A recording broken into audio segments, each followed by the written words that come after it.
Good evening, and if you're just tuning in, you are listening to 105.3 and 107.7 out of the beautiful city of New Orleans. This is the Angel Rock Live, and I'm your host, Lorilei Potvin. A little bit about myself, if you've never been here before. I'm a Canadian spiritual medium and psychic, also crystal Reiki energy healer, an Akashic Records practitioner, spiritual teacher and mentor, and registered nurse. Also, never was by choice, but well versed in the paranormal as well. The paranormal found us. It didn't find, I wasn't looking for it, and nobody in my family was. Now, if you're just tuning in and you want to join in the conversation and you've been here before, like Z Sun Dragon, or as we call him by his quote unquote muggle name, Kevin, come and join us over on UFO Paranormal Radio and United Public Radio Network. It's on Facebook and YouTube. I am streaming to my own YouTube channel. I had to think about that because things are a little different tonight.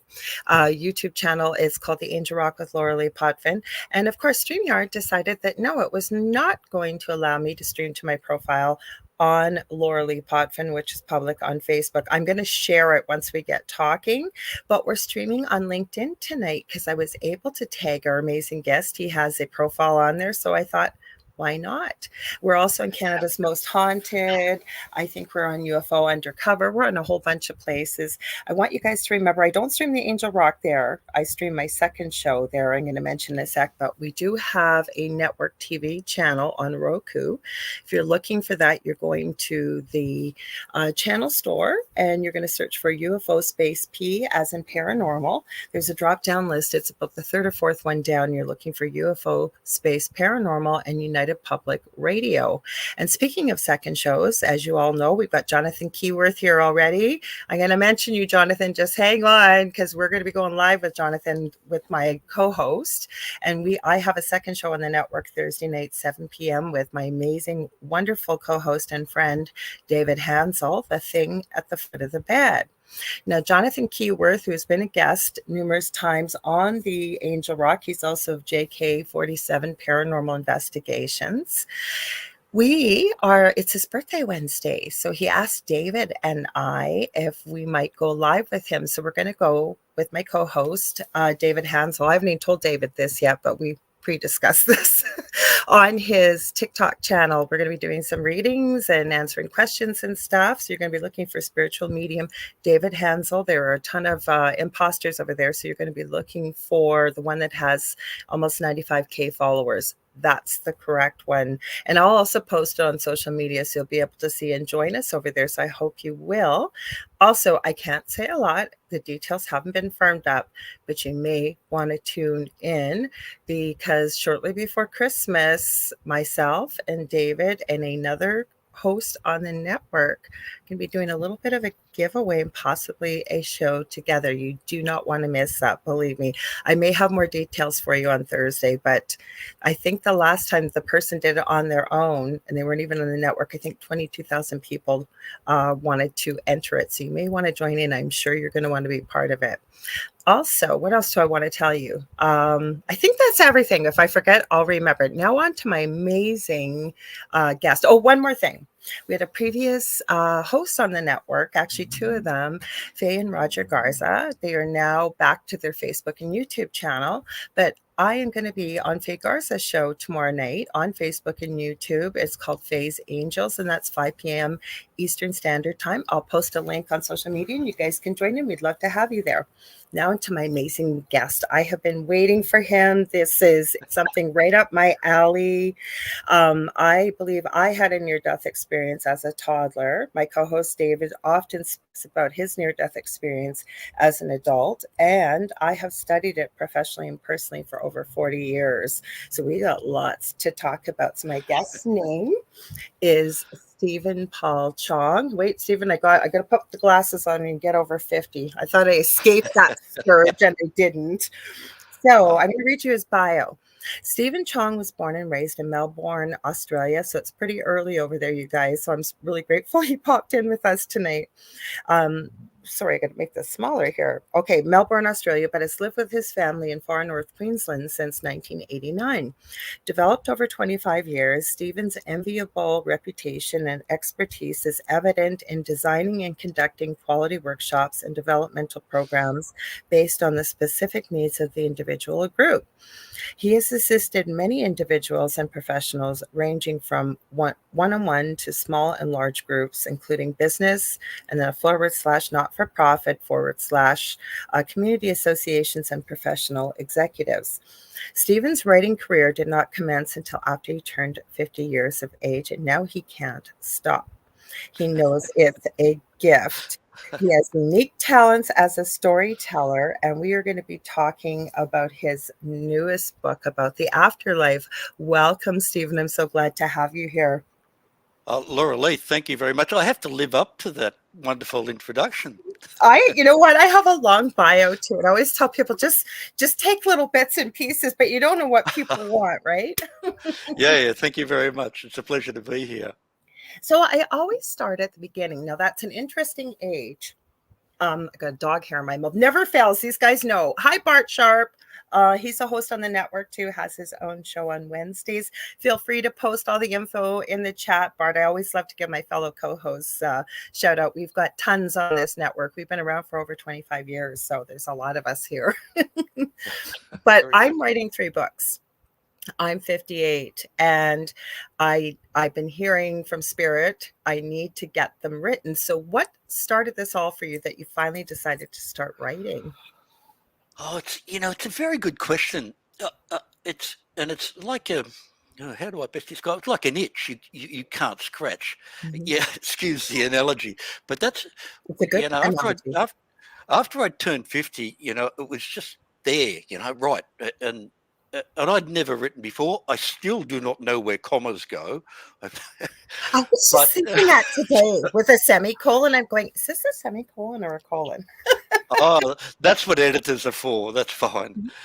But the real. I mean, I'd written from the age of 50. And I'd written up until a few years ago. I'd written 5, but then I'd stopped. I was done. And I was mid-60s and said, I'm retired from this. The writing is beautiful, work is nice, but I'm ready to start planting tomatoes in the garden. Sure. But then, of course, I've had this accident where I had, and as you do when you're in your mid-60s, you get up on the roof and clean out gutters. Of course. Of course.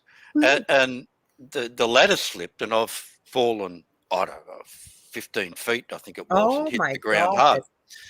So I'm on the ground and I can't feel anything below my neck. And I thought, oh, Stephen, you are in trouble. Yeah. And I must tell you that luckily the gods were to favour, because this particular morning, it was a Saturday, and my wife generally is not here these Saturday mornings. And we're very remote where we are. No near neighbours. We're surrounded by rainforests, so nobody to hear you scream. Yeah. Okay. But luckily, my wife is here. Of course, she come to rescue, and the paramedics came, the like. But the revelations for the latest book did not occur. I mean, I didn't drift off into what I guess you would call a traditional near-death experience. But I met lots of people. I'm going to stop you right there. I know a lot of people personally that didn't have what you call the traditional near-death experience, but something profound like what you've just shared. One person I know was literally standing up to go refill their drink in, like, not an alcoholic drink, like just, we call it pop here, but some people call it soda or whatever, and stood up, and it was like they had gone into a different universe, and it was like they'd had a near-death experience. Is that kind of what happened to you, or was it something different? No, I wouldn't say that. No, what happened in the period post the accident? I'm good for nothing. I'm on a couch. I could barely get up to go and do things. But it was like that itch again. It's like saying, Stephen, I've got something for you. There's more. And I had the title of the book in my head, and it was like a hamster wheel. It was there, Okay. and I knew what it was. I knew it was the universe telling me, like, there's something for you, but it was a burden of choice. I had to Okay. buy in, if you will, to Mhm. say, okay, if and I'd resisted it quite for a number of weeks. No, no, leave me alone. Go away. I'm done. I'm finished. Sorry, sorry. Uh, Don't be and sorry. I'm eventually, storing this to my profile if you wonder what I'm doing, trying to do and anything that's it's all good. so people But can watch it there. but eventually, I've relented. I've said, okay, you to the universe, you want me to write this thing, but the afterlife, what do I know? I Mhm. know nothing. I'm just a regular dude. And as soon as I did that, and then I sat down to in front of the PC, and again, I had no storyboard, no character, no Mhm. nothing, nothing. I just sat. Oh, Lorilei, it was like, oh, it was like I tuned in, and I heard the music and saw the colors and the character. It was all there, and it was a complete like unfolding where I was taken through this character's eyes. He Mhm. took me to the various levels of heaven. It was like a scenic railway tour, but like being on a train, being taken to these places and I seeing the got different so levels many of heaven. questions. Oh, So, okay, I don't know how to say the main character's name properly. Is it Athor or Athor? Athar. Athar. See, I didn't say it correctly. Okay, so I got one question for you. Do you think that Athar is maybe a guide? Do you think maybe you tapped in and channeled it like an automatic writing, or you just didn't ask questions and just wrote? It's a question that I've pondered subsequently, Mhm. and people say you channel this, and I still resist the word, And but that's okay. but but yes, it was. I can't explain it any other way because it was like being there. And I'm seeing through his eyes, and he's showing me Yeah. all these things, and I'm just taking dictation. I'm writing what I'm to the best of my ability. Remember, the colours and the music were so beautiful and so magnified. There's no words for the English Oh, language. no We words. feel and see and Uh, hear and smell and all the senses. yes, yes. So I'm doing my best to describe through the limitations of what's in my head. Mhm. So um, people will but understand. Yeah. yeah, but that's how it was a most profound, beautiful experience, and I mean, quite frankly, it's changed my life. Apart from the writing process and learning all the stuff, it's changed my life diametrically since. Mhm. And remember, I'm now in the 60s, so I wish it had happened It's 20, young. 40 years ago. Yeah. You know what my thing is about that though, right? Is and it's taken some time to get here. They always say wisdom is it's kind of wasted by the time we get to our age, right? Like you acquire it with experience, but don't you wish sometimes you had that knowledge back when we were younger? But would we have believed it and accepted it? So I've come to the realization, and it's so cliche, but everything happens for a reason, and when it happens, it's the right time for it to happen. Yes, I agree. I agree entirely. And you know what else it does for me is that it provides us empowerment or impetus to say, okay, Stephen, you're in the sunset of your years. Time is relatively short. Mhm. Get on with it. Go, do, talk to nice people on podcasts. Do your thing. Mhm. It's like a reinvigoration to tell those that are now 26 to do these things, learn from it. So it provides a fire in the belly, if you will. Mhm. I think that I've been saying this, my children are 28 and 25, both boys, and my youngest has severe autism. So he doesn't read things like this, but he has even though with his limited language, he's very intuitive and he really understands when I explain from this perspective of what's going on. But I think that this age group and what else is coming in younger is almost like a new breed of human. More intuitive, more sensitive, more open to these ideas. What's your thoughts on that? Oh, I think that's very accurate. Mhm, Um, my number one child, a beautiful boy that he is, say uh, 25, mhm. has limitation. He's on the spectrum, Oh, but he is. he's So many people yeah, I meet in this field. We have special children like this, don't we? yeah, and he has so many musical talents that Mhm, I mhm, certainly not coming from me. mhm, They're a divine gift. So I, I always thought that my role, mhm, as a parent, was to recognise those talents, and foster them as best I could. mhm, Hopefully, I've done some good in that regard. But so it's a recognition that, whatever other limitations that child may have, there is a great gift inherent in there somewhere that needs to be uncovered, discovered, and then mhm, promoted. mhm.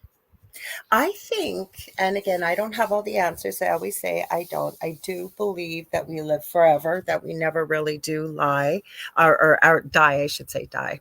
The other thing is that we have multiple lifetimes, and I believe that we choose our parents and our children choose who their parents will be. And our whole life isn't mapped out.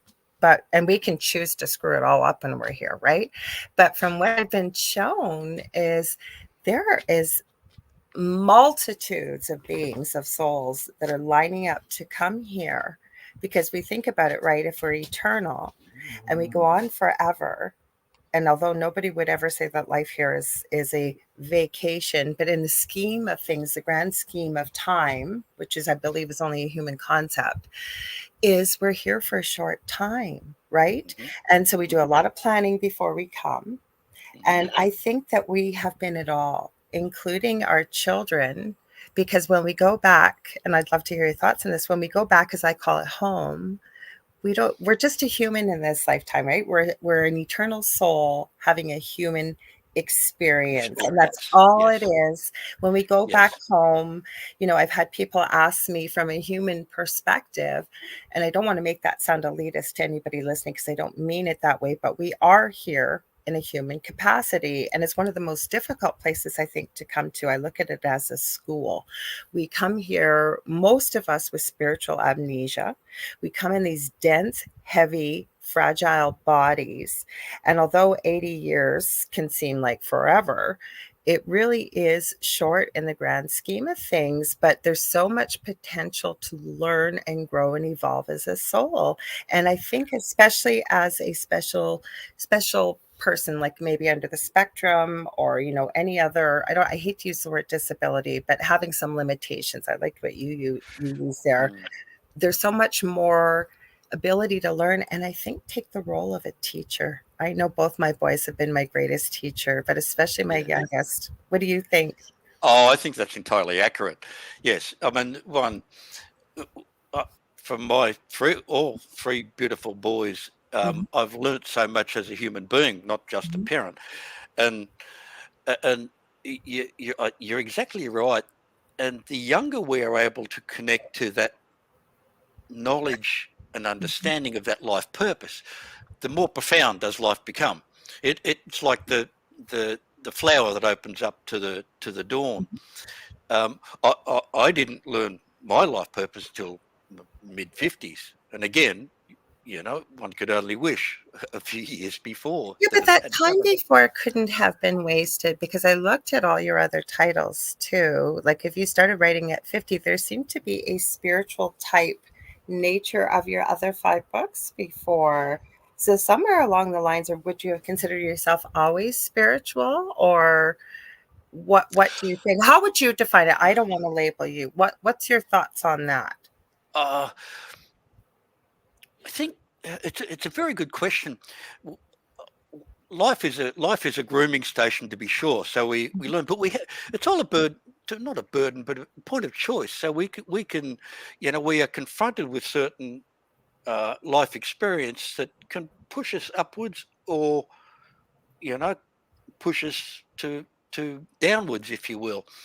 But to me, the realization has been, I know that I mean. entirely connected to spirit now. There's no separation. I know. You know, There never was there? it's beautiful, isn't it? So, Yeah. but one didn't know that before. Whilst the Mhm, spiritual connection was obviously there, the brain or something gets in the way that you do not know. You're not aware of it in your daily existence. But mhm. now I'm fully aware that I tune in and hey, these spirit guides are there at when we need them, whenever we need them. I think that's pretty cool. So, We're never so alone. That realization has come to mm, me in the last few years that when we were sent here, and I'm hoping from what I've been feeling, sensing, and seeing with connection to guides and spirit, that the human race is evolving because throughout our entirety, we've always the potential for learning has come through pain and tragedy, right? We have that choice. What do we take with it? What do we do with it? Because when things are status quo and they're amazing and they're perfect and they're beautiful, and we've all been there, what do we all say? Oh, I don't ever want this to end. There's no uh, impetus for change. But what I'm seeing from spirit is that we've agreed as a soul group, if you will, coming to earth, that we no longer have to be in pain to mhm. have to make these decisions. Like, you know what I mean? In order to grow. And I'd love to hear your thoughts. Yes, yes. Again, I think that's entirely accurate. So Mhm, before, you know, where we just use logic and rationale to make our mhm, decisions, now we can connect into that well of inspiration where we know that spirit resides and go, what do I do with this? How do I fix this? So that that creative question provides the link. mhm, And what I know and you know is that mhm. you always get an answer. Always. Always. Always. Just the brain goes, that was my imagination. That was coincidence. That was this. That was that. Right. Mm-mm. And when you No. tune in and you realize that you've never been alone. And if you think Hmm. of it, you being a father, myself, a mother, I don't think you have to be a human parent. When you care for somebody else that needs your care, that needs your love, that you need to nurture and feed and do all the physical things for, you start to realize that where we come from, right? We have, whether you want to call it source, God, Allah, whatever people want to call it, even if they don't have a belief, but we Hmm. come from somewhere. And if we Hmm. do have a parent, for lack of a better word, a good parent would never send their child off on a journey without being fully prepared and always having some guidance and somebody with them, right? Yes. Yes, absolutely. And isn't it like, you get that, it's like that intuition, that just that sense, and you go, oh, you've asked the question, what do I do with this dilemma or problem? And at some stage, very close by the necessity, you get that nudge. You go, oh, I've got it. You've woken up in the middle, in the morning and go, You think oh, it's a I've stroke got of the answer. genius. So yeah, yeah.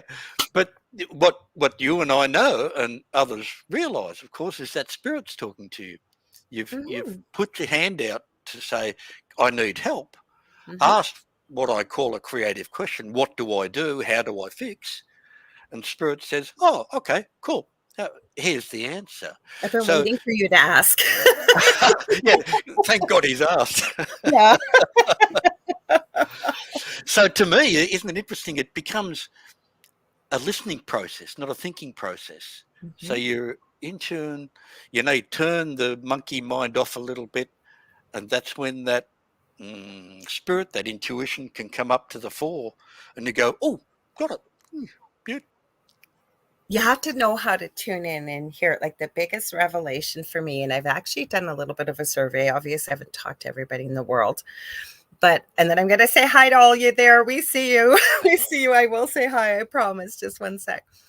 Is that I've been hearing my guides my whole life. But for me, and this is the thing I love about spirit, because I've had people say, well, what do they sound like? Like, how do I hear them? How do I listen? Whatever. For myself, and not everybody, but for myself, and I know the way I think, that I would accept it better coming in my own voice. But the reason why I know that it's my guides, because they speak differently than I do. It's always meant for my or someone else's highest good and in love. And for people listening, no, we're not hearing voices. I always try to No, no. describe it. It's within the Yes. mind's eye, if you will. I don't know. Yes. What do you think?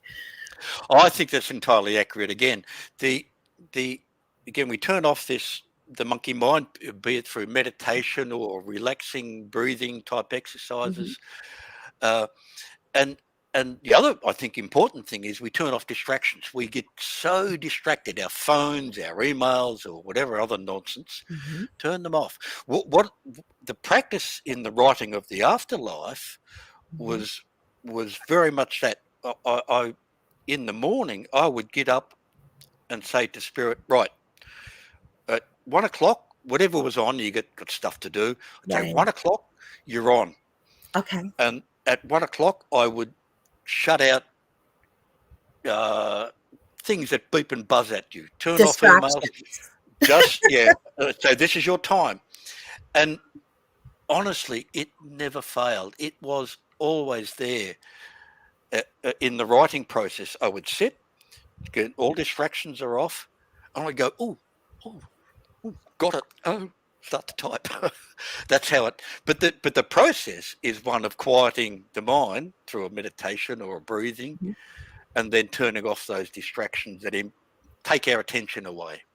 I have to agree to you with you, and I'm going to make a statement that I'm going to say hi to people here.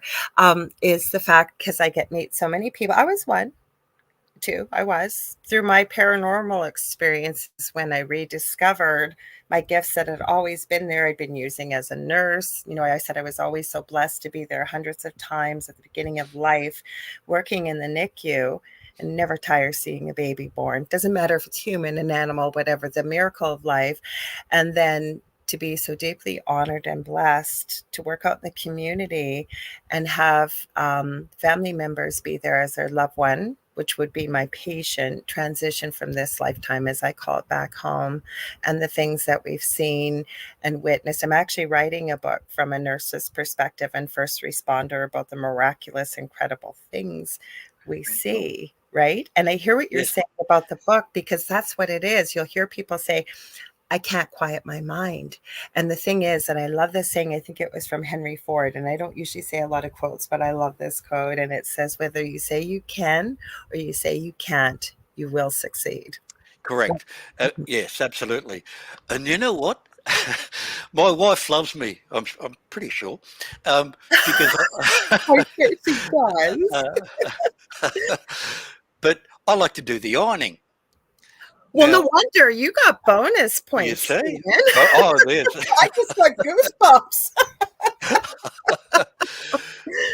But to me, yeah, that's a meditative practice. So, Yeah. yeah, you've shut the mind down. It's metronomic, and you just kind of tuned in. You're just doing your thing, but the same process. So you might not be able to sit in meditation for very long, whatever. Mhm. But if you do something mundane where the mind's not Yeah. chattering, the ironing be the example, or I don't know, there's got to be other stuff, but it's the same process. So that monkey mind has has dampened down, Mhm. and the other thing I've got to tell you, which is really important, is trust. Trust that the answer will come. It will be there. You've asked the question, Mhm. and then to me, it's like that internal saboteur that says, "Oh, Stephen, you're not good enough for this. You That's the can't do this." ego. Well, yeah, or that says, "Oh, you're too this, you're too that. You can't do this. You're Mhm. not a righty." All of that stuff. Sorry, you're a divine being. You're a beautiful soul, and that universal connection is there waiting for you. So open up let those barriers go, and you watch the flow of information. I'm going to add one point, and I promise because I love to involve our audience. We've got some really amazing people that tune in and ask great questions. But you're absolutely right. And what I love what you said And I forget to tell people this. I always say it doesn't matter if you got 5 minutes. I had a mentor years ago, didn't want to say it was on a podcast, and her face was going bright red because I've asked the same questions people have asked. We all ask it when we begin this spiritual journey. When am I going to hear my guides? What are their names? What angels are with me? I can't meditate. I'm too busy, as I used to, because I am busy. But she kept saying, no, I'm not asking that. And you could see her face going red. And I knew she was tuned into spirit. And she goes, fine. And she said, please don't be offended. I had called in. And she said, they say you're going to be okay with this, but do you go to the restroom? And I go, well, of course I do. I'm a human being. All people do. And then she said, do you have 5 minutes to yourself? I said, even as a mother, yes, sometimes I get 5 minutes. And she said, then that's when you could use that 5 minutes. But when people get in their mind that they can't quiet their mind, what I love what you just said about the ironing for myself, what it is, I have to be creating. I love doing resin, anything that can be made by hand, I can do it. But what I do, the reason why I love it so much that once I get into the creative process, my hands know what to do. So the mind is open, it's quiet, and I'm relaxed. And that's when I do everything with spirit. Isn't that beautiful? Yeah, Yeah, to me, that's exactly the way it works. Oh, we're yeah. in tune here. Yeah. And the interesting thing is, it's like in the writing of the Afterlife. I mean, I We're didn't know getting any into of that that book. stuff. Yeah, I I know. have so many questions. But the interesting, I mean, I didn't know what I didn't know. Mhm, So you're opening up this channel to experience you don't know what, and it's just a beautiful thing. And that trust, there's no fear. There's no fear in any of this. I've got to, what if I get it? None of that stuff. It's mhm, just a beautiful open to spirit and trust that answer will mhm. be there every I time. I have so many questions. Like I say, I promised I'll say hi to everybody. I will. And if you got questions, we'd love to hear them because I do. I downloaded your laws that I think it's between heaven and earth. And I have so many questions. I want to know. Well, I know you're not going to give everything away with the book. We never do that on this show because we want people to go out and buy your book, right? Because it's got a message that I think can really help people because a lot of people, and again, I never try and change anybody's mind about what their belief system is, nor do I feel that you do either. But for those that are open and those that have questions, it's some food for thought. So let's say hi. We got Z Sun Dragon, like I said earlier. We got Kevin and Jonathan. Bart Sharp. Hopefully, Bart, if you're still here, I know you know what it is. We've got so many shows, and when I get kind of caught off guard, I was actually before trying to memorize a few of the names of the shows, and I know them. I've been on them. So Bart is a host on the network. He's got a great show. I think it's still Wednesday afternoons. And then we got Lizzie McLeod. She says hello to both of you. And I found out I don't say it anymore. I used about Facebook because StreamYard is crazy with Facebook. You have to give them permission to use your name and your picture. And the problem is lots of people have, and it still shows them up as Facebook user. So this is Faye. Faye, I was talking about you if you're still here and your ears are burning earlier because I'm going to be on your show tomorrow. I was telling everybody at 5 o'clock for Faye's Angels. Then we've got Howie Odell. I got to give Howie a shout out. Howie has the Riff Nation Network. He's got a great group of guests or not guests, I should say. He's got a great group of shows. We've been on Howie's show, David, my co-host, and I, on the Orion Effect, and so you guys check him out. And Faye says she's still working on her life purpose. And then I think this is still Faye. She said lately I've been turning to my spirit guides and angel while in the shower. That's 10 minutes of connection. Mm-hmm. Love it. You know what the beautiful thing about the shower is too, is not only does it cleansing physically, you can also fill up your energetic cup with white light through the water or cleanse energetic. There's so many things you can do. And we are mostly water. So what a great place to connect. What do you think, Stephen?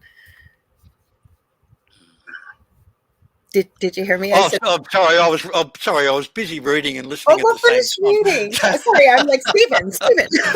Apologies. Don't you think that's a great place to connect to? Oh yes, absolutely. Whatever works. But in addition to that, it, what I try to do myself is to make it a habit. Yes. So yeah, if we do it in the shower or do it with the ironing, however we do it regularly. Uh, because what we know is we know it works. The spirit's always there. We trust it implicitly. So that regularity of tuning in, not just when times are tough or there's a problem, I think we should just do it regularly. Why not? Ask a nice question, ask a creative question, and then tune in. A lot of people have a hard time building trust, but the one thing I'm noting too, and I'm hearing this from spirit, is the things that we've all mentioned, Faye included. It's either something that we have to do that we don't abhor, like the shower. Everybody showers or tries to have a shower or get cleaned up, or ironing. You enjoy the ironing. I literally love to be creating.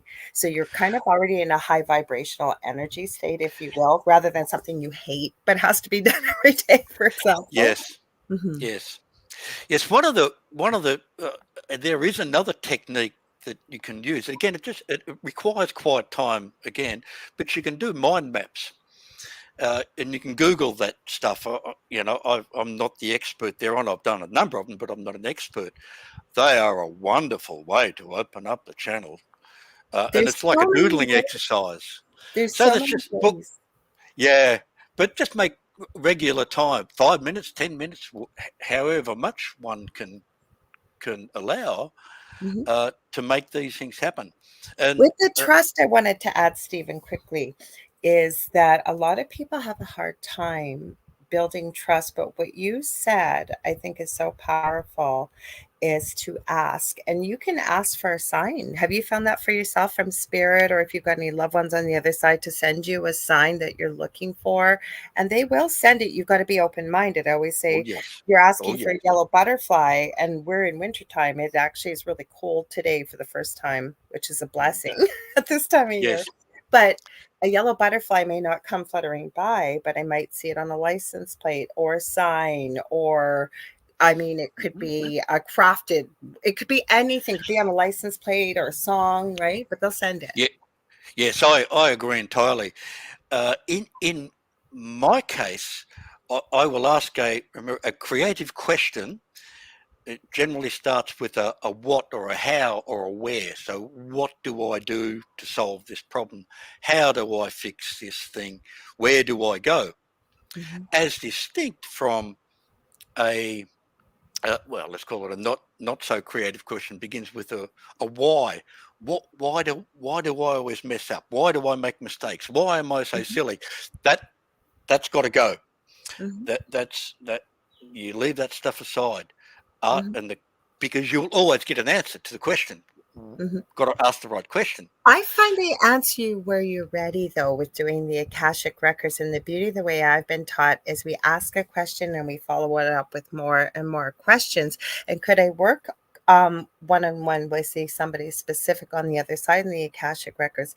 Yes, but the beautiful thing is, and I've been taught to call them the masters, teachers, and loved ones, which is a collective. You get a lot more holistic answer to the question Mhm. too. Mhm. Yeah. So again, that's beautiful. Again, in my case, like if I've I don't know, doing some writing or something business wise, whatever, I go, oh, what do I do with that? And I won't rationale it. I'll just sit with it. I'll just let it.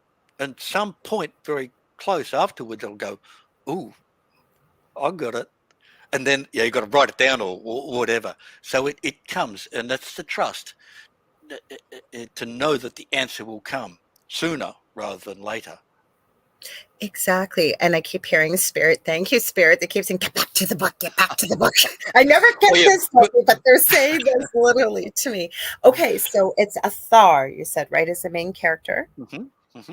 Okay, Hmm. so where did the like do you think I asked you this, but I had so many questions. Do you think this was a guide? Like, because it sounds like it's truth written in a story form so people could easily digest and read it. Would I be right in that? Yes, I'm certain that's correct. I do not know whether the Athar was I mean, I don't know his in life whether. What I know is that uh, there was a short at the start of the book. He was a man who, under the clergy, he was abused under the auspices of the clergy as a Oh. child, Mhm, and later on in his life, he took his own life. mhm. So he was stuck in this terrible purgatory by virtue of the shame and the guilt and the anger that he felt, and he couldn't escape. And that's ostensibly where the I was brought into the story. So I'm seeing through his eyes in this purgatorial Do state. you think it was self-created?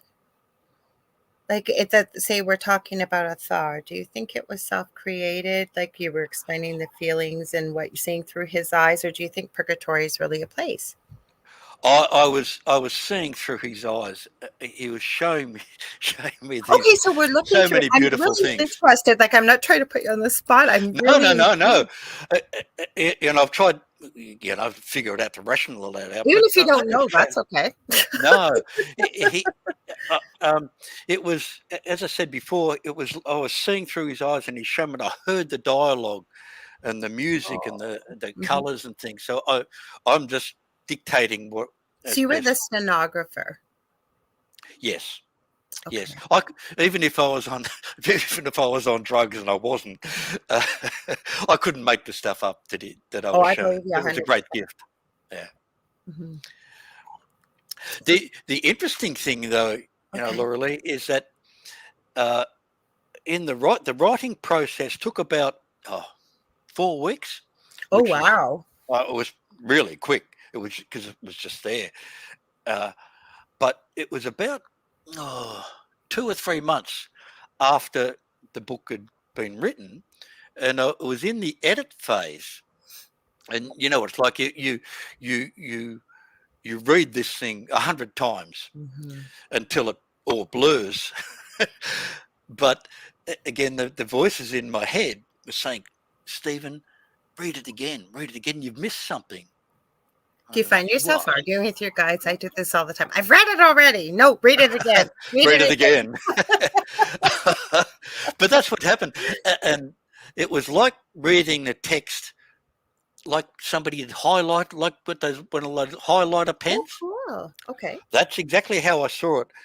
And these laws of heaven and earth were highlighted. And I go, oh, there's one. And I found 15 of them through. I have I them just, here. I downloaded them because your website, which I've shared, you share a free copy of these laws, and I or not. I'd love to talk to you about them because I've never heard of a list like this. I've heard of some of these, but I had to really train myself before the show not to call them the laws of the universe because that's what I'm used to hearing. And these aren't laws of the universe. no, that's how it come about. So I'm reading this text again, and I'm seeing like this highlighted, and so I just made notes of these law. And I've called them the laws of heaven and earth because I didn't know how else to explain them. You know what, Uh, though, reading them, Stephen, I can tell from the language that's used that you were the stenographer. yes, At yes, least yeah, absolutely, mhm. and it was just a beautiful process. And I've got to tell you, I'm sure that there's more coming. More coming. I could Oh see yes, that. yeah, I can. It's like a dam building up. I can feel it close by. Not So that it's these not there were yet. added after you thought the book was complete. Yes, yes. The Mhm, law. It was about 3 months after the book had been finished that I was, that I uncovered these laws, mhm. and they, as I mentioned before, they've made such a profound difference to one's life. It's amazing. Can we talk about them a little bit? Sure, we Because can. since you Yeah, offer yeah. them to the public, because I think they're really intriguing and I have questions. That's why I love doing this. You know why? And I just trust, like, of course, I got to do my research, but I try not to watch any interviews or anything somebody's done because I have so many questions. Okay, so it's called The Laws of Heaven and Earth. Do you want me to just You share them? go. You choose whichever. Okay, so there's 15. I'm going to start with number one. It says, Fear not, you are never without the love of the Father. Hmm. number one. Yes. How beautiful is that to know that, and excuse the term, the Father, of course, we're talking God or whatever terminology, male or female, it's just the terminology, but to Mhm. know that we are never separate from the divine hand. Never, never. Isn't that beautiful? You It, know, and we don't have and I to never fear. thought of it when we first started talking. I said, like any good parent would never send their child on a journey without being fully prepared or have accompaniment or whatever they required. It kind of falls under this law, doesn't it, even? Yeah, yeah, yeah, yeah. So no Mhm. matter what's happening or where we are, that divine hand is ever upon us. Okay, so number two, because I have questions, and this is why I have questions, and I don't claim to know all the answers. I always say we're never going to know all the answers until we go back home, because I was raised Roman Catholic. I was forced to go to church. I was forced to go to Catholic school, the whole bit. And, of course, having a strong belief in hell. I'd heard of purgatory. That's why I was asking you about the purgatory. No judgment in any way. I love to hear people's thoughts because, I believe there is no hell. I do believe there's lower dimensional Hmm. realms that could Hmm. seem like hell, and a lot of negative things could Hmm. be there, and you could end up there depending on your belief system when you cross over. So I want to ask you about number two, what your thoughts are. It says the judgment of heaven is neither vindictive or eternal, but probationary and remedial. Isn't that most profound? Now, Yeah. I mean, and that breaks down a number of the religious stereotypes that we've been led to believe. But what I saw in the writing of the afterlife was that Hmm. souls, by choice, can continue to evolve. The heavenly realms, the angelic Okay. forces are there for us all the time should we decide to release whatever holds us back. So in Athar's case, that he Okay. was the perfect example of that, where he was Okay. stuck on this in this purgatorial state by virtue of his anger and the shame that he felt, but Okay. through his ability to forgive himself and Okay. others, that released him into the heavenly realms. And he was taken, and I'm seeing through his eyes, both these nether regions and up into the high. We got taken up into really high realms and shown things, but it was, to me, that describes that second law, where That's why I wanted to you're not ask thrown into a you. pit and forgotten because you're a naughty person. Right. You're loved eternally, and you are able to evolve through the heavenly realms. Now I understand, because to me, and then I'm going to be honest, when I first read it, I thought that sounds almost like it's judgmental, but the way you've explained it, it is nothing of the sort. It makes so much sense since you explained it. Yes, interesting. And I'll describe to your viewers what I saw Okay. in this purgatorial state. So what I saw were these grand mists, and in the mists is, when we pass over, the cord is severed and we unable Yes. to return. Hmm. So then we do this life review, Mhm. and this is not God sitting in judgment to say, Stephen, you're a Never. naughty boy. It's like looking in the mirror of reflection. Mhm. And based on that life review, again, describe what I saw. Out of these mists, there was this portal, a doorway leading onto this large dale, grassy dale, Mhm. and these souls were exiting these mists, and they were robed, uh, like in head to toe robes, of some in beautiful shimmering colours, white, golden, Beautiful. and others were darker, Okay. hessian, flashes of lights that I could barely comprehend. And what I understand is, based on the life review, you become clothed in the robes that designate the pathway you are to then follow, a Okay. pathway uniquely yours. So those in shimmering, beautiful white sort of colours went up into higher realms, whereas others in darker colours And I remember distinctly seeing Mhm. one person dressed in this dark Hessian, a soul, and she tried to go upwards.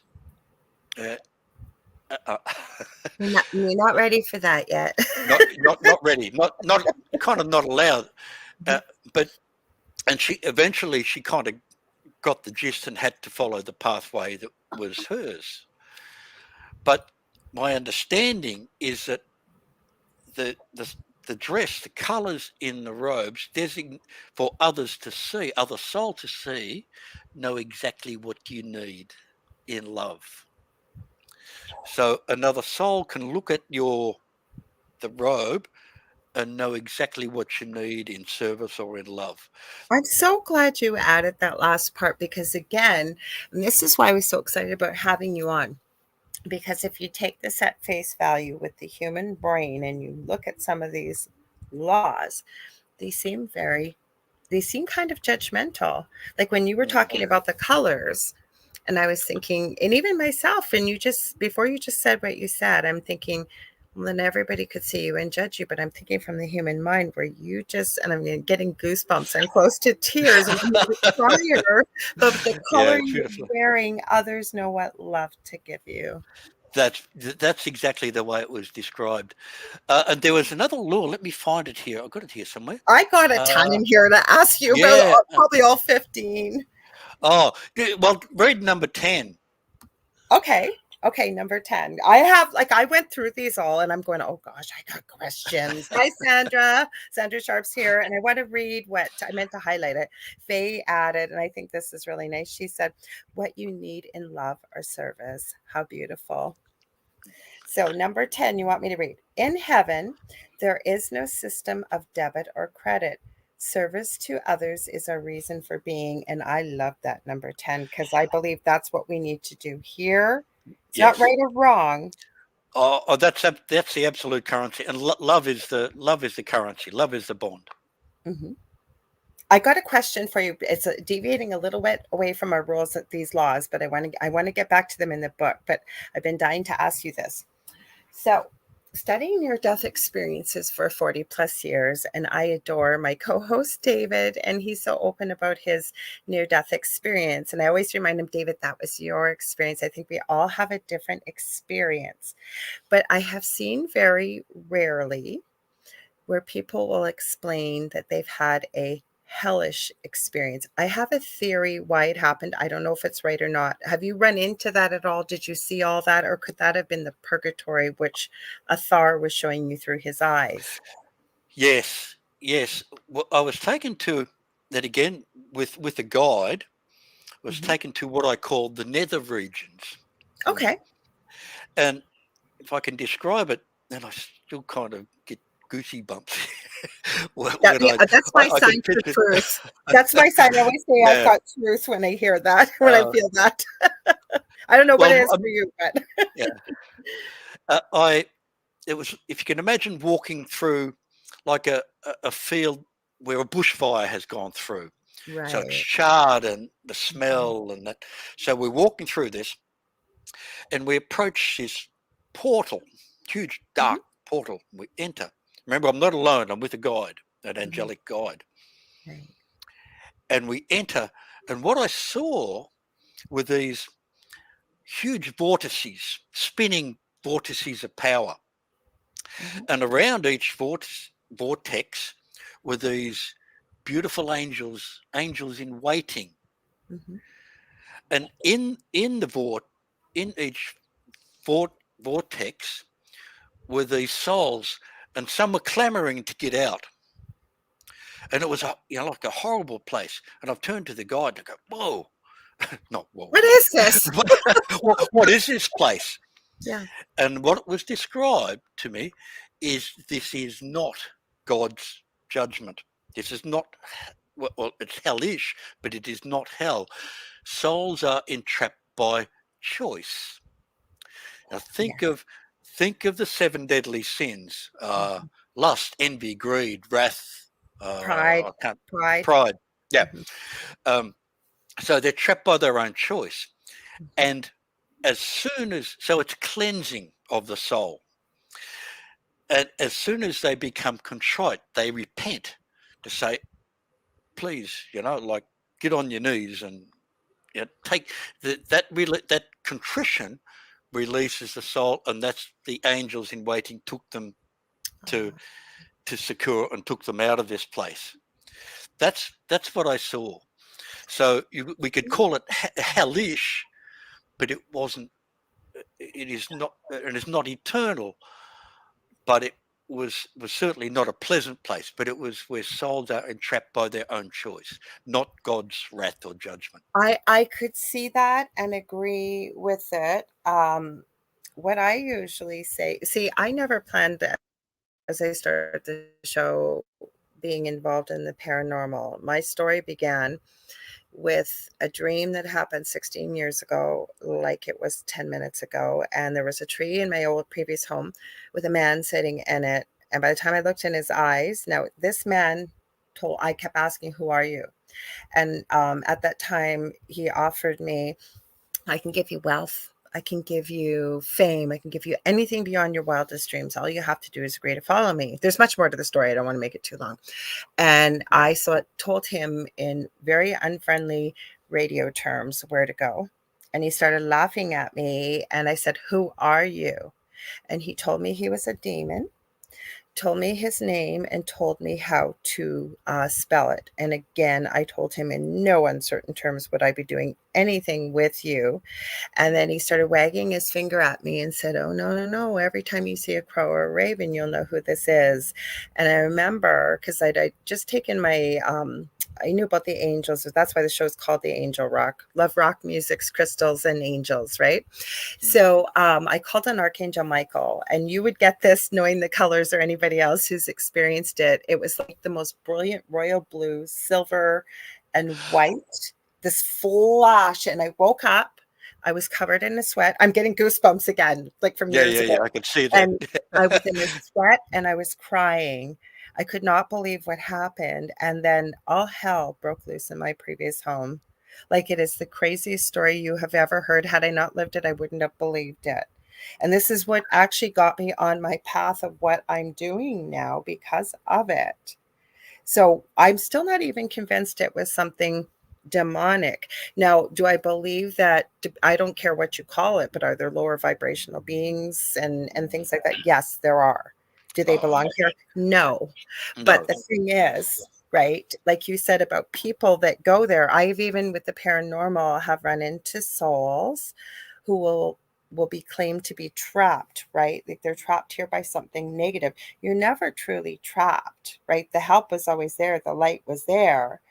Mhm. But sometimes, and again, I don't want to make it sound elitist, but sometimes there's been people from this side sort of guiding people on the other side of what you need to do in a place of love to call for help. So it's interesting that you shared about the contriteness. Yes, isn't it interesting? And Mhm, another one that comes to mind is mhm. that when Athar was stuck in the purgatorial state, he's in. Okay. What I saw was he's in this decrepit house, dust, and by virtue of the state of his being and his beliefs and his anger and stuff. So he's stuck in this place. But there was a light, a shining, beautiful light Yeah. in the corner of the room, Mhm. but he couldn't see it. And it took it won't give away too much of the story, but one of the perpetrators This of is so up my alley talking about this. I'm sorry. I didn't mean to talk over you. I'm so excited. Sorry. uh, Go ahead. You couldn't see the well, light. well, just a small bit of background. He's stuck in this purgatorial state, and the light was there. He could not Mhm. see it, and it took his ability to forgive the, the souls that perpetrated the bad things to him.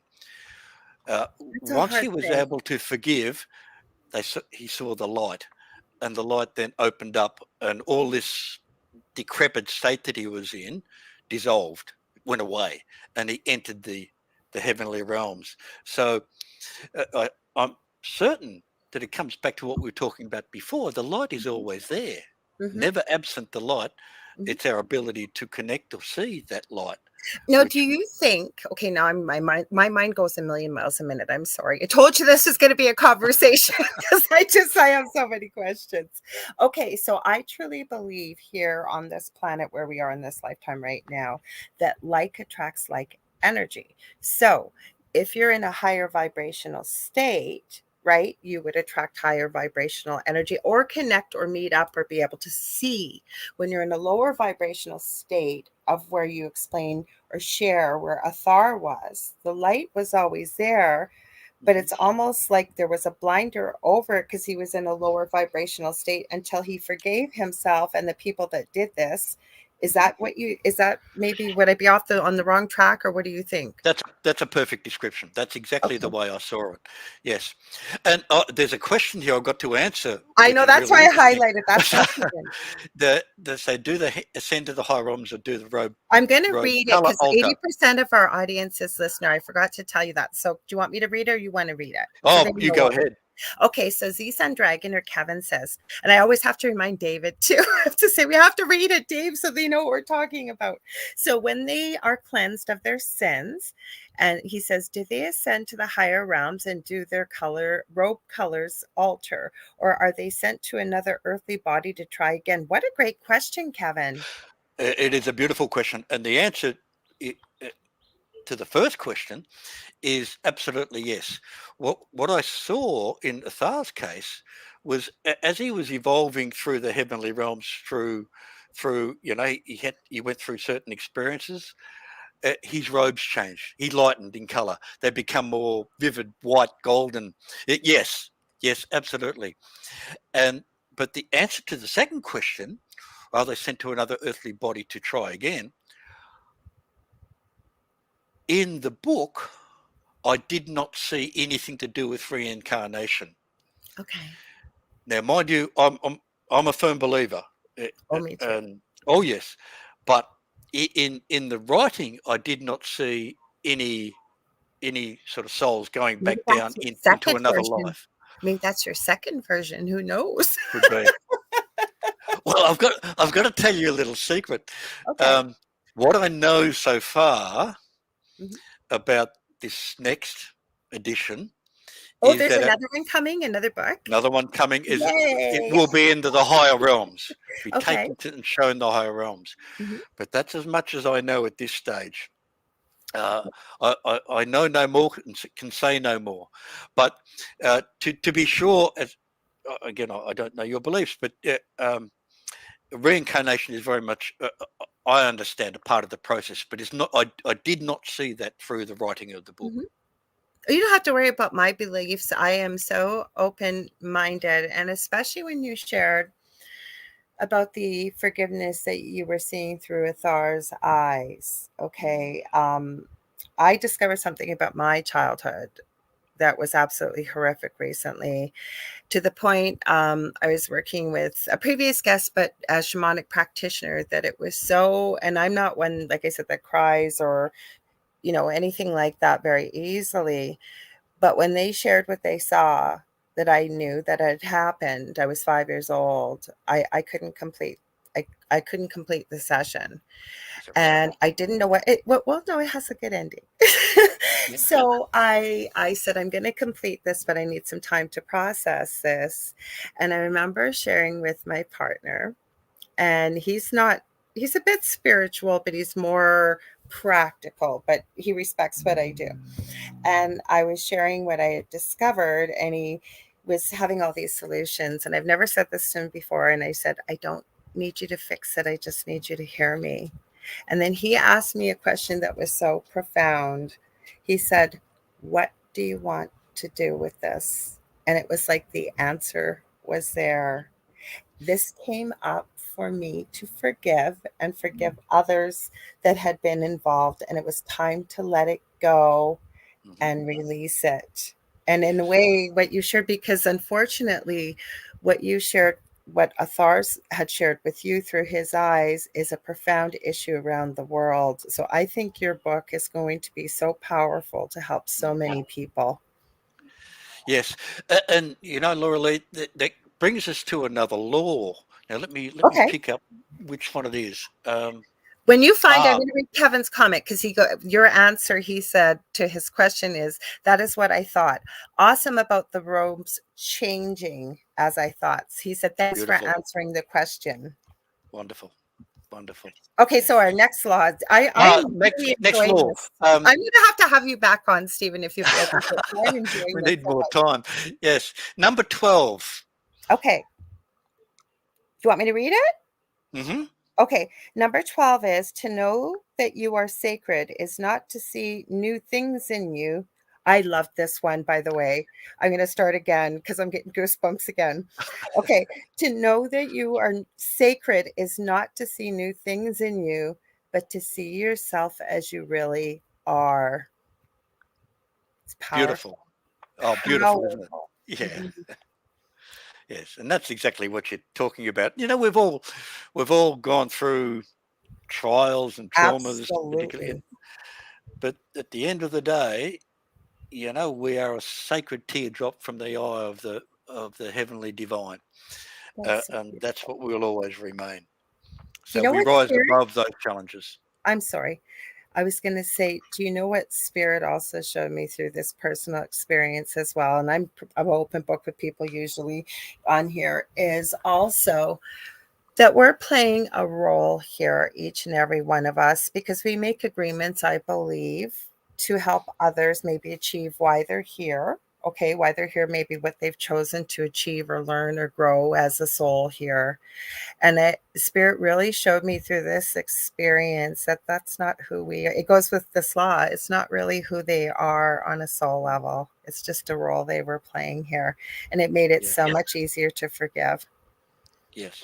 Yes. And Mhm. if we recognise that we've got a divine purpose to fulfil, Mhm. that's a great empowerment. We Mhm. get clearer if, as we are able to know what that divine purpose is, and it's totally empowering.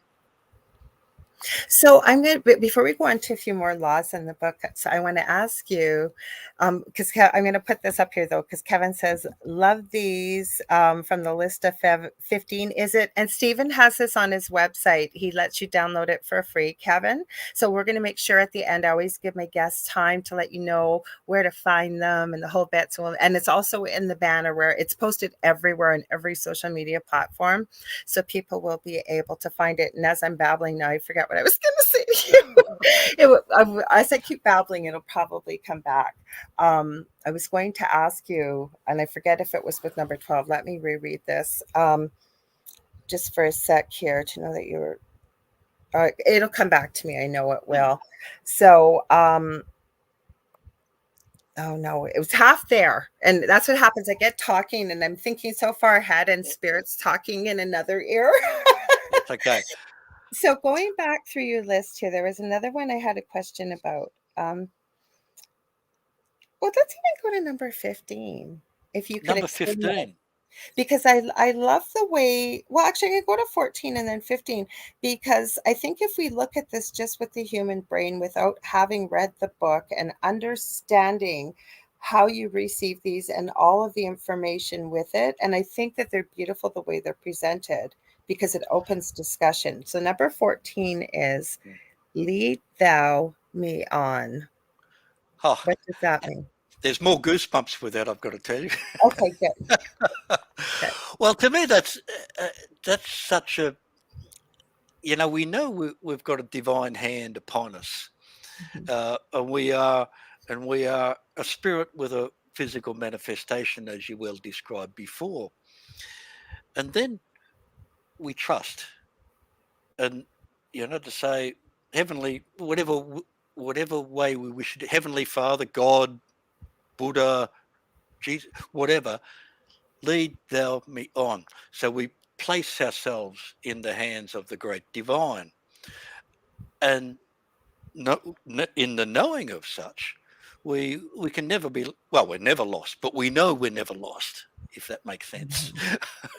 No. And to me, again, that's just totally empowering. So we move forward, we go and we do, with the divine hand upon the shoulder. That's what I was going to ask you, and it goes hand in hand with this. Now, I know I've run into people, and I'm sure you have, that they've got a lot of questions, right? but they don't know why they're here, nor can they allow themselves to trust. Do you have anything that might help them begin to build that trust? And if you don't, that's okay.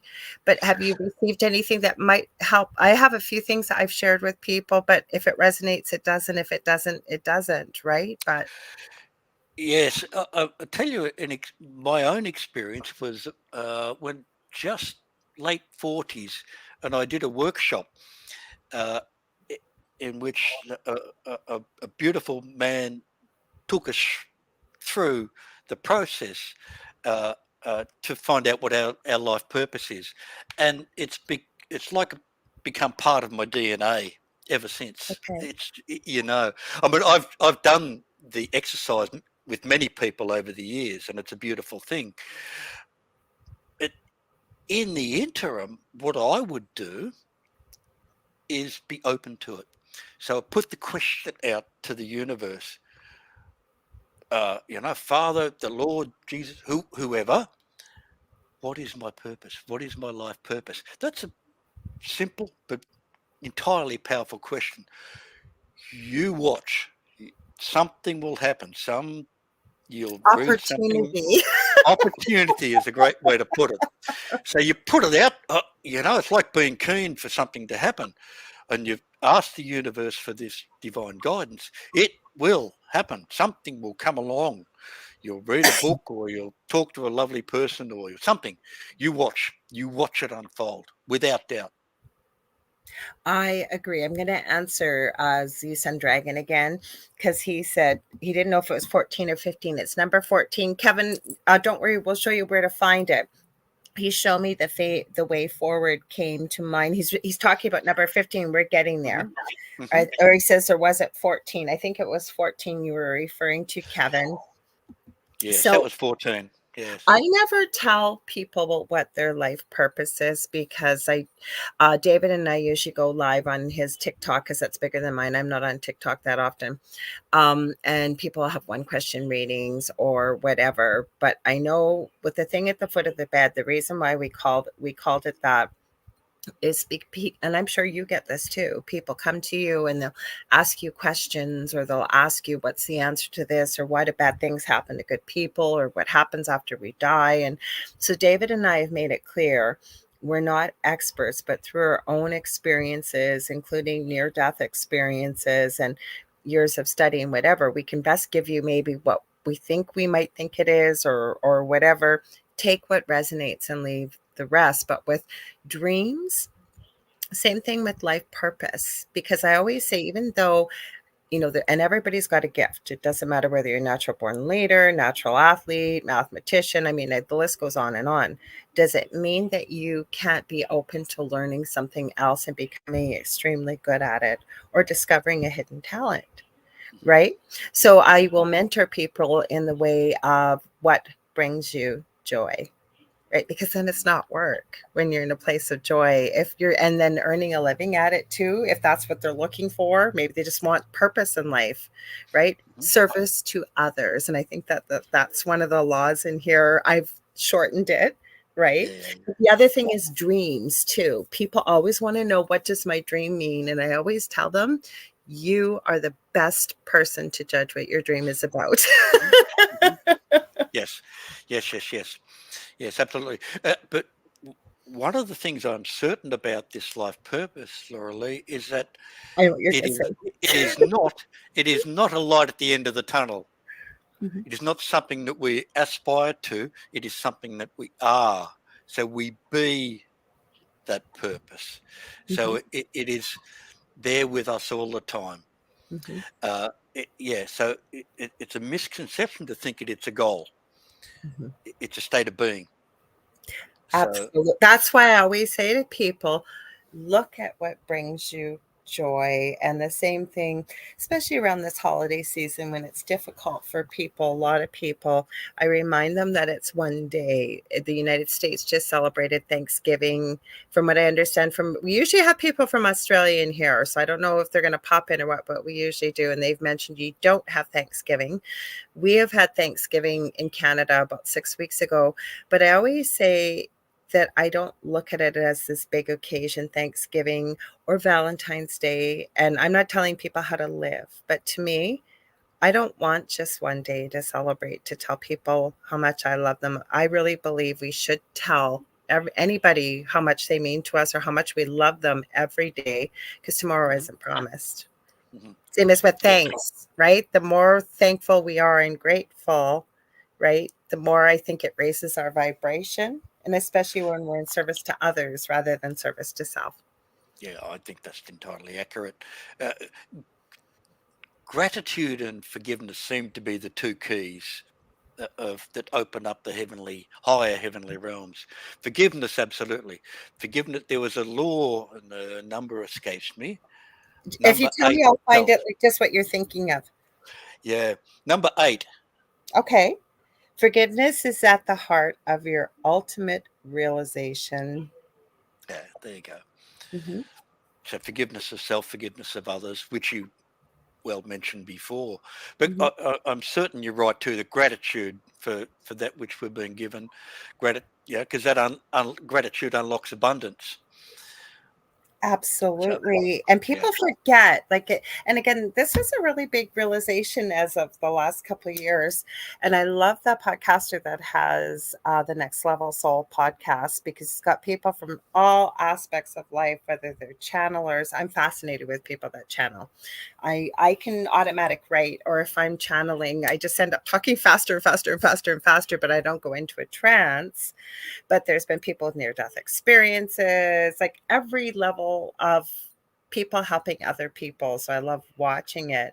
And it just came to me. And again, I could be wrong. I don't have all the answers, but I've just realized that what we don't realize, and had we been raised this way from being in the womb onwards, to realize how incredibly powerful, not from an ego sense, but from who we really are, the we can do anything. Like, we can manifest, we can like the law of attraction is what I'm talking about. Or you want to levitate, you could levitate. You want to be able to be telepathic, you could be telepathic. You could do all these things. We've just never been able to realize who we are as human beings, about, I think, what our true potential and nature is.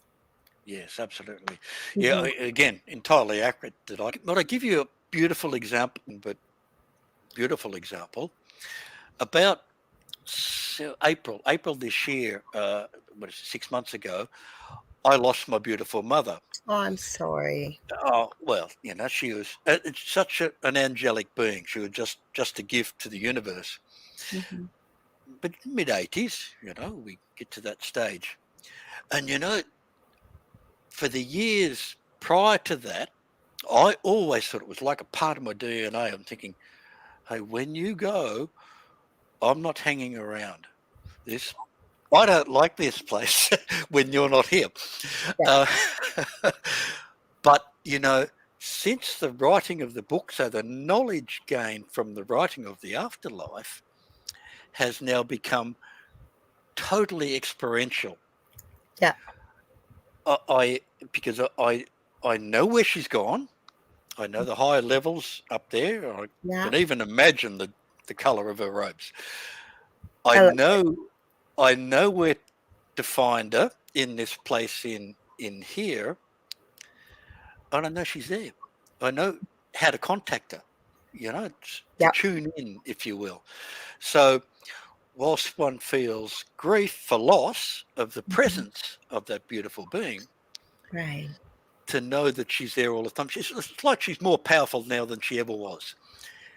So it's the knowledge one's gained has now become total experience of this process that where this beautiful being is with you all the time. Thank you Wonderful, for wonderful. saying that, because as a medium, and you get people having different ideas about what they receive and what they don't. And you'll have people saying that once your loved one's gone, they can never connect. And that's never been my experience. That whenever somebody, they hear you when you speak to them, the chasm, if you will, there's not some separation. And because it's love never dies. It goes on Hmm. forever and Hmm. ever. And like you said, you know where to reach her, if you will, through the heart. And every time you think of them, and I've had spirit show me when somebody, maybe the do this, right? And Hmm.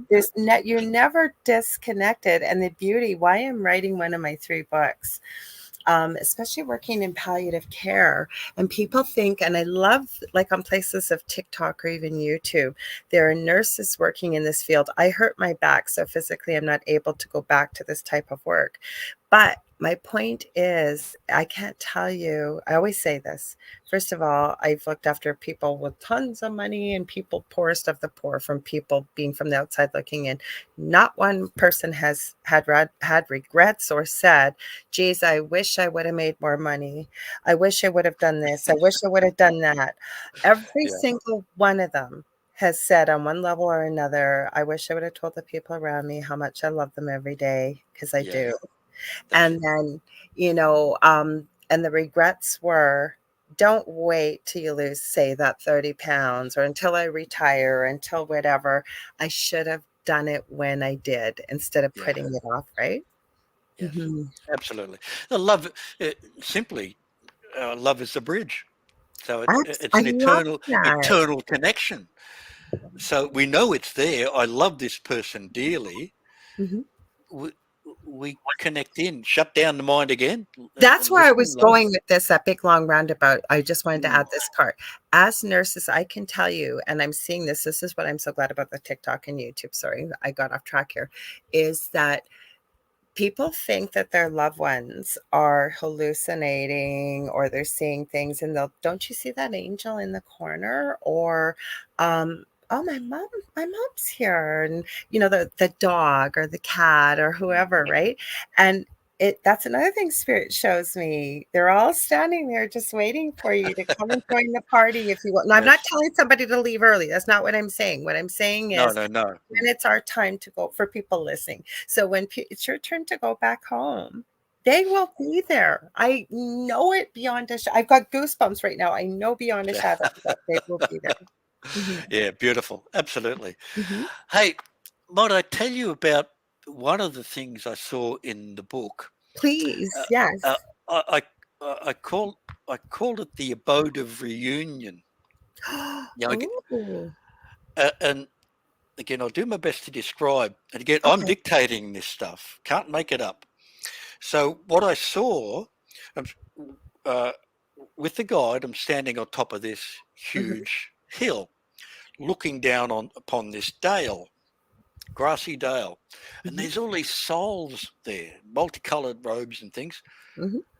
And to the side there were these mists, the mists I described, Yeah.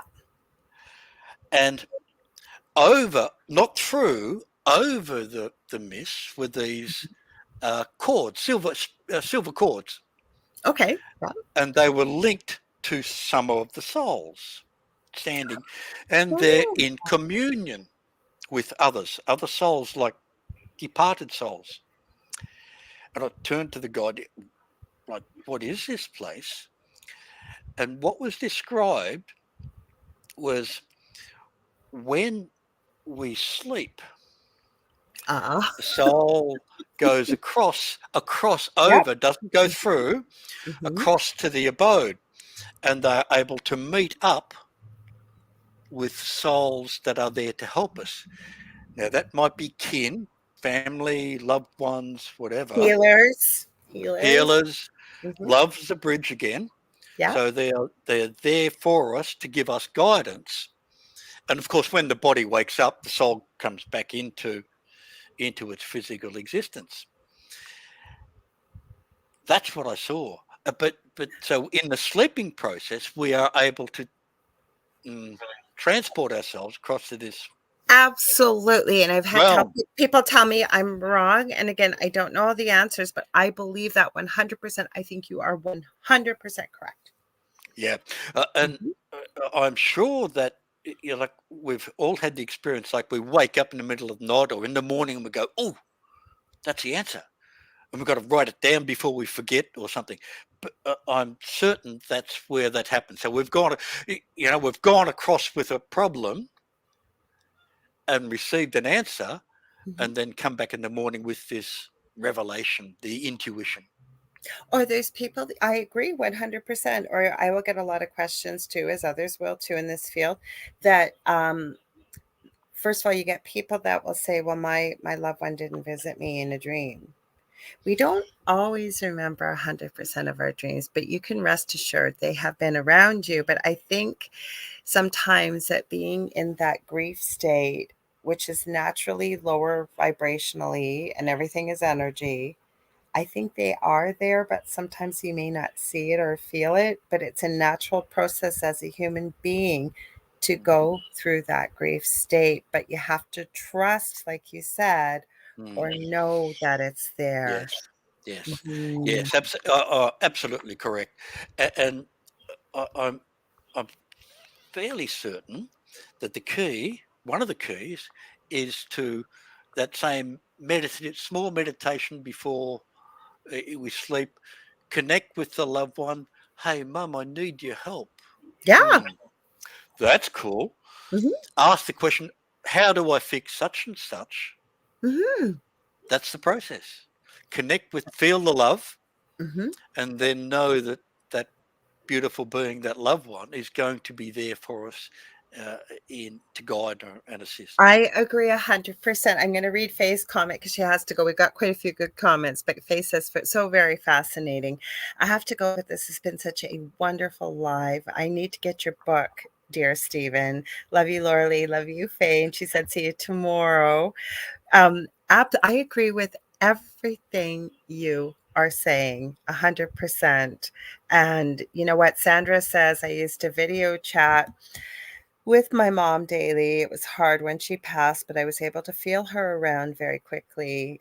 She knew that I would know long before she passed because I helped her after her stepdad had passed. Mm. And Kevin says, all in agreement here, they won't come to you in a dream if you're not ready to see them, is your thought. Well, I don't know, because I believe that love builds a bridge. And I'm not saying it's right or wrong, Kevin. I'm open to everybody's thoughts. Again, I can't say this enough. I don't know all the answers, but I truly believe that love never dies. And you may be it's almost, to me, the way spirit's showing it to me right now is it's like a Thar in the book where the light was there. And I'm not saying your loved one's in a dark space, that's not what I'm saying, but we can be in a dark space, and that grief state, that we're not seeing the light or the love that's there. What's your thoughts, Stephen? Mm. I think that's entirely right. I mean, and remember too that we've been conditioned from young ages through various means Hmm. to, we're sinners, we're bad, we've made mistakes. Yeah. So that becomes a groove, a rut, to say, oh, I'm not good enough. I can't. I'm not spiritual. Hmm. Oh, sorry. Spiritual No. is just a label. I think it's a Yeah, yeah, state of mind. yeah. I've done bad things.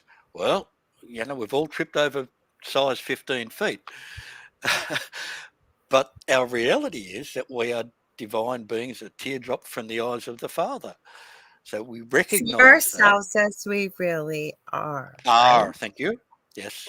Because if you think about it, right, and I do try to always say I walk the walk of the talk that I do. I'm not always perfect, but for example, and we've all been there, we've had a crappy morning. Everything goes wrong, got a flat tire, you want to go to work, you got to go somewhere, like everything's going wrong. And when I've had a morning like that, and the first place my mind goes from conditioning, oh, great, the whole day is going to be, no, it's not. You know what? Stop. Okay, this has happened, and I choose. It's going to be a wonderful, positive day moving forward. And guess what? It does become that. It's mindset, right? So I think Yeah, whatever yeah. we tell ourselves, it becomes. Yeah. We were talking about before our life purpose and that state of being. Mhm. There's a very simple exercise that one can do, particularly in the morning, where the first thing before we do anything else, we get up in the morning and say, how am I going to be today? Yeah. And you can choose. You can be Mhm. nasty or it can be whatever. But if we say, I'm going to be happy, I'm going to be content, I'm going to be grateful, I'm going to be It'll be a abundant, great day. I'm going to be whatever. So that create and that creates a state of Mm. well-being. And if I understand the universe, when we choose that state of being, the universe gives us more rather than wanting something. Oh, I want to be happy. If I get this, I will be happy. Uh-uh. We choose a state of being, Mhm. and then we get more of that because that's what the universe does. You're not It's coming that from a it's that place of lack. attraction. Yeah, you're not Yeah, coming from a place of lack or need. correct. Beautiful. Mhm. Yeah, great way to put it. Yeah. Oh, you're so sweet. I'm going to read Z's Sun Dragons. He says, I love hearing Stephen and Lorelei's insights, and this is so much resonating, if not, and then he says, if not at all, LOL. There was another law I hope you're okay with this. There's another law because I want people to go out and buy your book because I think this will Thank you. help so many. And he's got other books too, folks. We didn't even go there. You got to check them all out. Kevin said he's missing words. I figured it out, Kevin. We figured it out. And thank you for being so kind. So there was one in particular. Hang on, I got to go through here. Um, there's a few. Like I said, I could have.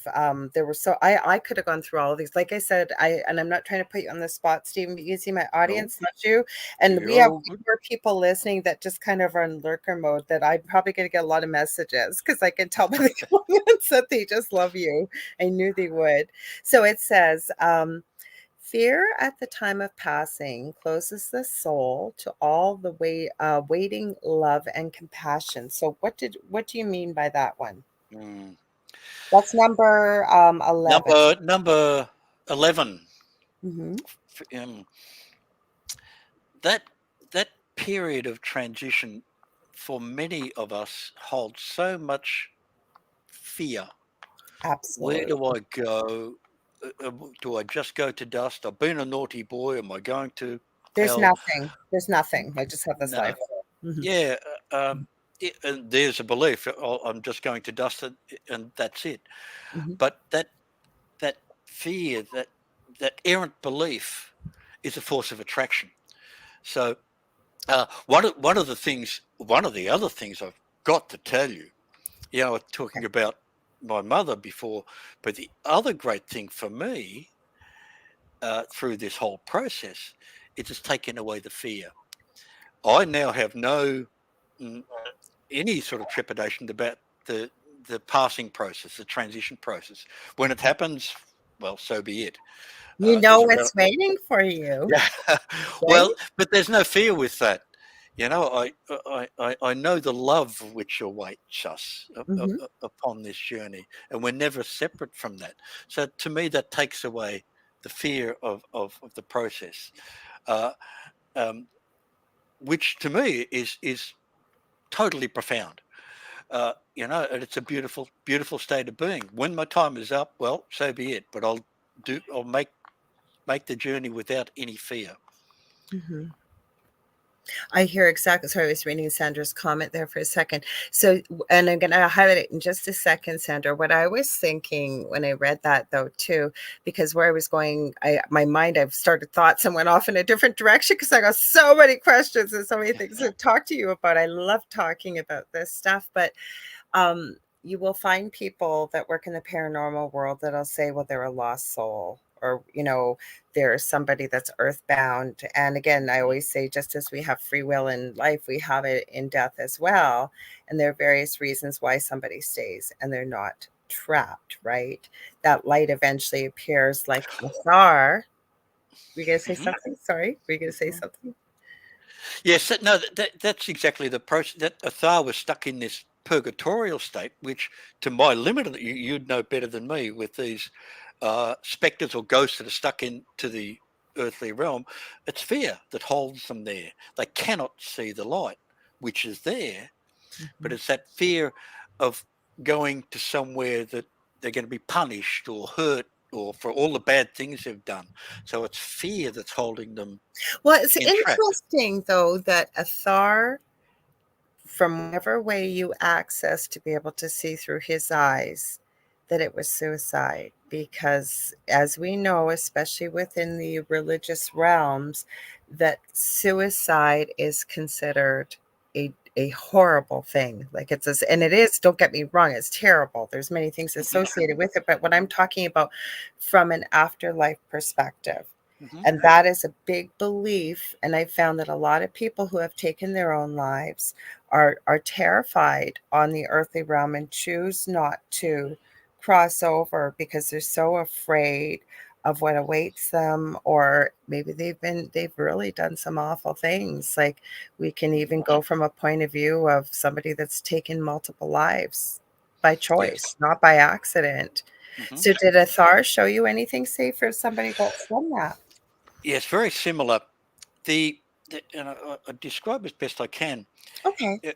Right towards the end of the book, he's evolved so much. He's like he's a such a beautiful being, and his friend there, guide, said, "There's something you've missed. There's something you have to confront to evolve Interesting. further."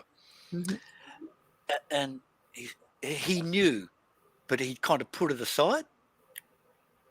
And I remember, I can't remember, I'll paraphrase. He said, "Okay, we're in, but with his to his friend, I need your help."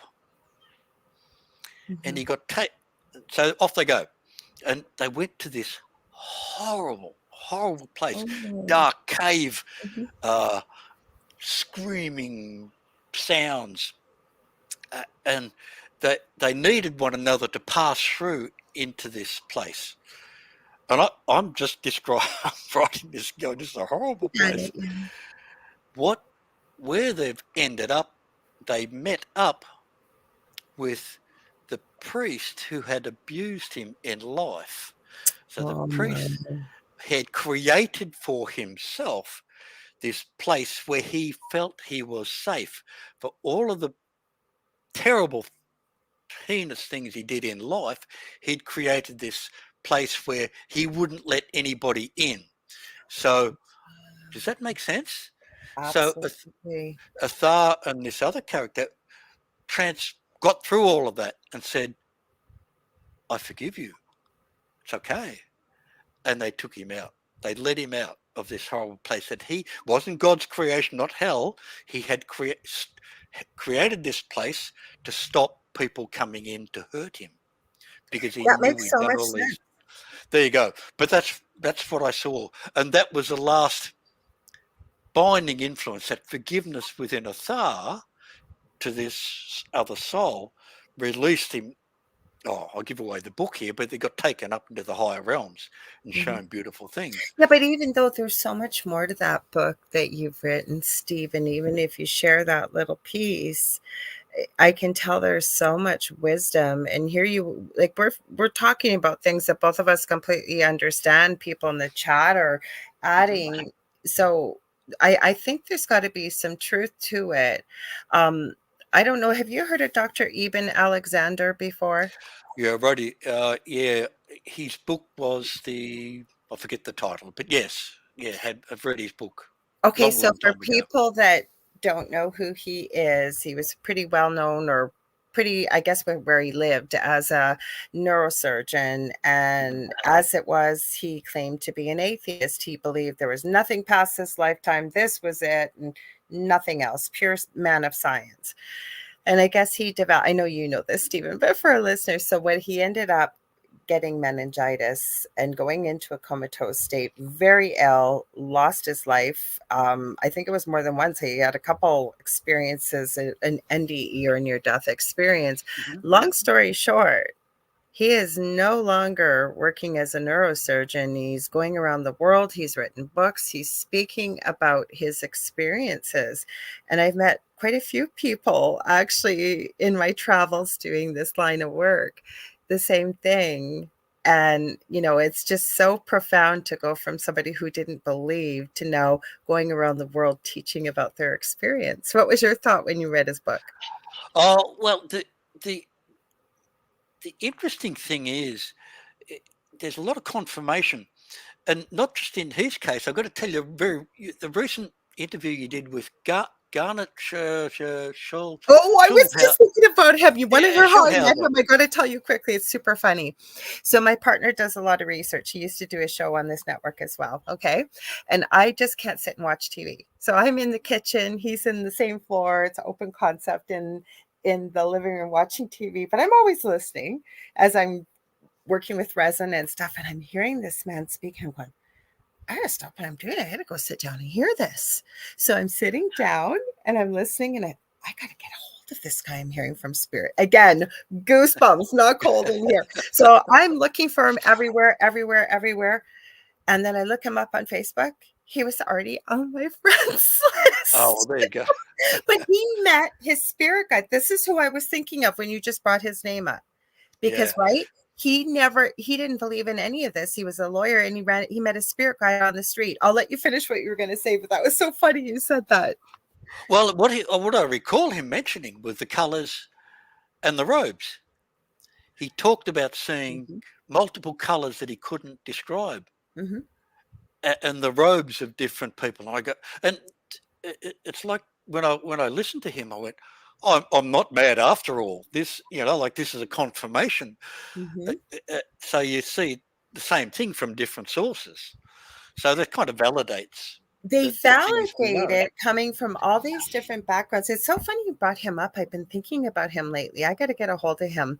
And he wasn't able to make it on a Monday, and I'd been really ill for about 8 weeks. So it's funny you watch that interview, because it didn't, with a pre-record, it doesn't start out quite the same. And I almost had no voice. And I kept coughing before we started. And he said, do you want to rebook it? I'd already done it. I said, are you kidding?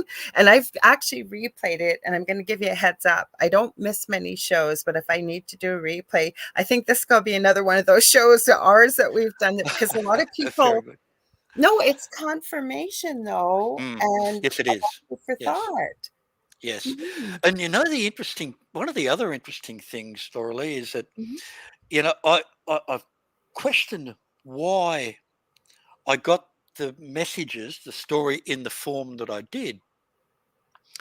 Because you hear all these other people, drifting off, hanging their NDEs and going up there and floating around and seeing things. I thought, well, why didn't that happen to me? Why did I get it in this particular form and this way? But the interesting thing is, and what I understand now, is that when we read a book like this in story form, it acts upon certain levels. So we can read a book such as this and read it literally and go, yeah, okay, I get it. Good, bad, like, don't like. Okay. Or we can look at the stories within. We look at the allegories and go, okay, parables, that's nice. But the real influence of a book of this nature is that it takes us to the deeper levels, the metaphysical level, where universal laws are espoused, laws of heaven and earth, which we've found. But deeper than that, we go to a mystical level. Yes. So it's when you read a book and you go, oh, I got that. That's me. That's your inner truth coming out. Right. That's a revelation. So it's taking the covers off, and that inner truth becomes revealed. Therein lies the beauty of a story form. Yeah, I agree, because Spirit, as you were speaking, right, I think that this would appeal to so many people on a different level versus you breaking all these concepts down and coming from a strictly metaphysical perspective. And it's actually more digestible and acceptable to people. And create more questions within their mind to delve a little deeper. And don't get me wrong, there's a place for a metaphysical book like this as well. Like, I literally just heard a movie, like this could be made into a movie or book, and people would watch it and digest it and accept it. And you know what I mean? Like, it just would be more, say somebody that didn't believe in an afterlife, they could watch a movie about this book, or should they choose to read it and take it for what it is, but it would be more digestible and acceptable to the monkey mind, if you will. What's your thoughts about that? Yes, I think that's exactly accurate. In essence, it becomes a subjective experience, not an objective one. Yes. So somebody else has had an NDE and they've gone off to explore. Beautiful experience, life changing. But from the reader's point of view, it's someone else, and you go, "Oh, that's interesting." But in this case, you can read the story, the book, and go, "Oh man, I got that. That's it. Because it's that revelation we talked about. It's a revelation of your inner truth. So it becomes totally subjective.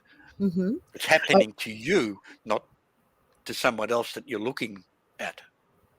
Like I say, I don't know why Spirit gave me that, but they're literally showing me, and I'm not never tell people what to do. This could be a movie or book. Totally. Well, Just putting it out into the universe. We got let's put it out there. What's that, Stephen? See what happens. I don't know. They just told me that. I just seen that. So hang on, I went to the wrong That's thing here. There was beautiful. one Thank more you. law I wanted to ask you about. Hang on, I'm going to read it. It's going to take me one sec. Oh, this is it, number 9. And I meant to ask you that. We're almost out of time. I just want to leave you time to be able to tell people Oh where my you can get goodness. to. Oh, so we are. Okay, so number 9, in heaven, the emperor wears no clothes. What does that mean in your perspective? Okay. The what I understand in the review process in these myths where we do the life Mhm. review, it does not matter. It does not matter whether you're a prince, a Ah, king, or a pauper. You are. It is what you have caused to affect in another that declares your place in heaven. So, if I'm the king of the pile and I've done some bad things to you, doesn't matter that I'm a king. I've done bad things to you because we are one in spirit. What mhm. I cause to affect in you declares my place in heaven. So I bear the consequences of those actions. If I do something with intent to harm or hurt a fellow traveler, oh, let me put it better than that, a spirit, Doesn't because matter. You we are can use one in whatever you spirit. want. Mhm, Yeah, we are one. mhm, So what I've done to you, I've done to myself. mhm. That's my, and as I say, you can be a politician or you can be whatever you want to be. You wear no clothes. It is what you've caused to affect in another that declares your place in heaven. I have so many more questions. We didn't get into karma. There was so many more things, you guys. So I'm hoping one of these days I'll be able to have Stephen back, because what a profound conversation with you. And I thank you so much for being here. Oh, I Lorilei, it's been an absolute pleasure. Oh, well, like I said, I'm going to be sending you my calendar. I think I'm already booking into April and some spot. I still have a few spots open, but I would love to have you back on. Kevin or Z Sun Dragon says amazing Thank words. you. So now, where can people go to find all of your amazing books, especially the Afterlife? And then, because I know your website, that's how I got these laws between heaven and earth. And Yeah, the website just stephenchong.com.au/downloads will get Mhm. you to the laws. And the book, you can go onto my website, but easier to your favorite book depository, Amazon, Barnes and Mhm. Noble, any of those. Just Google The Afterlife, A Journey To, and there it will Have be. you got anything coming up that you want to share? Are you speaking anywhere you want people to, if it's online or anything? Anything at all? I'm not meaning to put you on the spot, but I just want to ask you in case you are. Uh, Only Christmas. That's uh, good. no, the best. I would obviously love for people to buy the book and read, and feedback. I love feedback. Get on there and do a review or something, but just go onto the website and drop me an email, because I love to hear what people thinking and the changes, what it's done to their lives.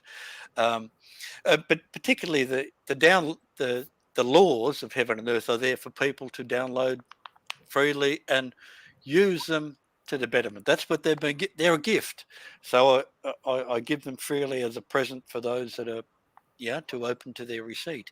Well, So thank you so much. Okay, it's on the bottom of my banner, but www.stephenchong.com.au. Is that it, Dave? Is that that's correct. Yeah. Yes. Yeah. Yep. If you look up Stephen and your middle name, how I found him easiest to follow with, because I did check on Google too. If people ask Stephen Paul Chong, author, and you can even put Australia, you'll come up right away. You do. You do. I Fantastic. checked. You found me. Uh-huh. Well, I knew people would ask me. They would ask me, because we're giving them the address pretty quick. Now, you guys, stay tuned. If you are enjoying these type of discussions, we have my friends Julia and Philip Syracuse coming up next with the Horsefly Chronicles. Remember, put Stephen's book on your Christmas list, and then maybe we'll be able to get him back after Christmas, and you guys can share your thoughts and questions with him. How's that, Stephen? Oh, sounds fantastic. I'm in. Yeah, so if you guys ever want to get a hold of me, you got a guest suggestion, a show idea, you want to book a reading, I do mentoring, I also do energy healing, and I am still working. Spirit keeps reminding we are going to get that course going in the new year sometime. I'm teaching a spirituality course, and for people that are new into spirituality, even others. And so Spirit's kind of giving me a list right now and looking at things like this or the topics we've discussed and many like that. So stay tuned. Also, I will be back Thursday with my good friend David Hansel. Don't forget Wednesday night too with Jonathan Keyworth or JK47. It's going to be on TikTok. I believe we're doing readings so far. I don't know what time yet, but just look on social media and you will see it. And we'd love to have you join us. Thank you again, Stephen, so much for being here. I deeply appreciate it. Lorilei, it's been an absolute pleasure. Thank you. Thank No, you. the pleasure is mine. I look forward to our next discussion. Absolutely. So if I don't see you, well, I'm going to probably pop on and chat with you for a bit after, but if I don't see you before, happy holidays to everybody. And come join us on Thursday, you guys. It's always fun over there too. I don't know what Dave and I are talking about, but we'll figure it out. Spirit usually tells us, and then we both connect on Wednesday or something, and we go, I was thinking this. I was thinking this too. Anyways, you guys, we'll see you Thursday. All right, everybody, have a good one. Stay tuned, like I said, for Julie and Philip next. Okay, take care.